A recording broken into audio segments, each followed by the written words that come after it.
Well, Growers Edge, I think, has made us more money by allowing me to survey the local bids that I'm in the area that I want to sell my grain.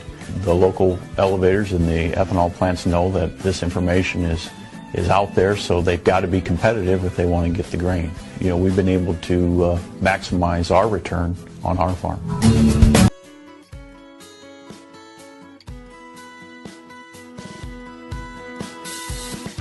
Good afternoon and welcome to GrainTV. It's February 7th, 2014. To my left is Logan Burgess and I'm Brock Shimbino.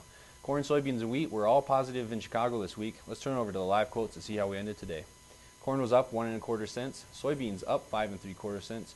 Wheat falling off just a little bit to end of the week, down 3 1/4 cents, and Kansas City was up a half a penny here today. You know, Logan, we did see nice rallies for corn, soybeans, and wheat this week.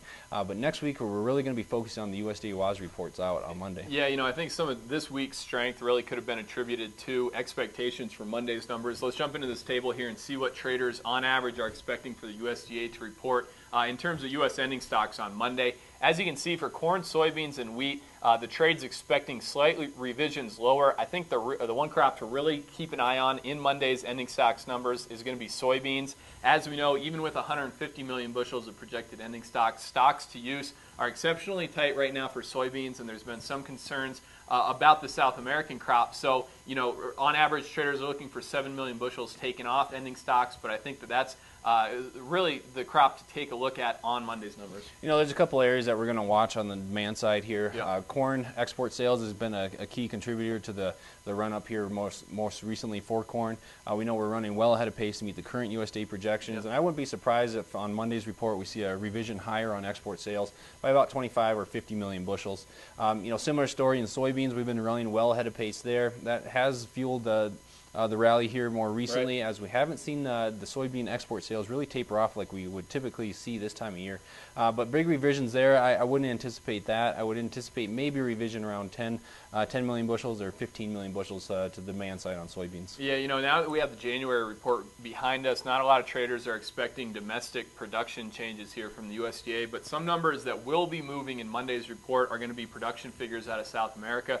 Take a look at this table here. The right column shows what the USDA projected for Brazilian and Argentine corn and soybeans in January. The middle column here shows what traders are expecting on Monday, and you can see here relatively unchanged figure for Brazilian corn. Brazilian soybean production, though, is an area that's going to be watched. That crop has been stressed here over the last 5 days. But still, on average, traders are looking for a revision higher, approaching 90 million metric tons. I think that's one number to look at in particular. We see private analysts still projecting a crop that could be 91 to 92 million metric tons, even with recent stress to the crop. So keep an eye there on the Brazilian soybean crop. 89.76 million metric tons expected to be reported on Monday by the USDA.